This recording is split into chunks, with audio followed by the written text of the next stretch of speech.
కూతురి మీద ప్రేమతోనూ కూతురి కన్నీటిని చూడలేకను శరశ్చంద్ర అన్నయ్య గారు ఈ పెళ్లికి ఒప్పుకోలేదండి. మన ఇద్దరం విడాకులు తీసుకోవాలన్న కండిషన్ మీదే భూమిని మన గగన్కిచ్చి పెళ్లి చేయటానికి ఒప్పుకున్నారు. వాడి పెళ్లి కోసం నాకు విడాకులు ఇవ్వండి.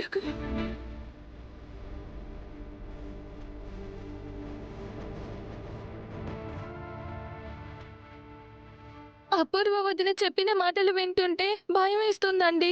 అలాగని ఈ ఆస్తంతా కళాసేవకి ఖర్చు పెట్టొద్దని భూమికి చెప్పడానికి నోరు రావడం లేదు. ఏంటో ఏం చేయాలో అర్థం కావడం లేదు.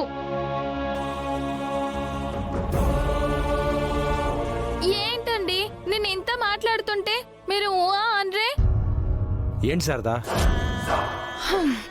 ఓ మీరిక్కడ మనసు అక్కడుందన్నమాట. నేను మీరానండి. సారీ మీరా, ఏదో ఆలోచనలో ఉండి.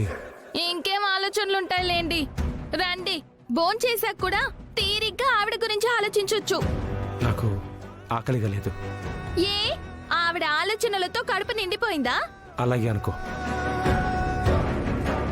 చూడు మీరా, నేను ఆవిడ గురించి ఆలోచించడం, అది తెలిసి నువ్వు బాధపడ్డం, ఇది రొటీన్గా జరుగుతుంది.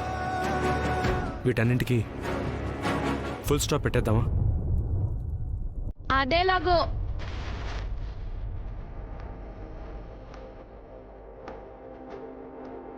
మనిద్దరం విడిపోతాం.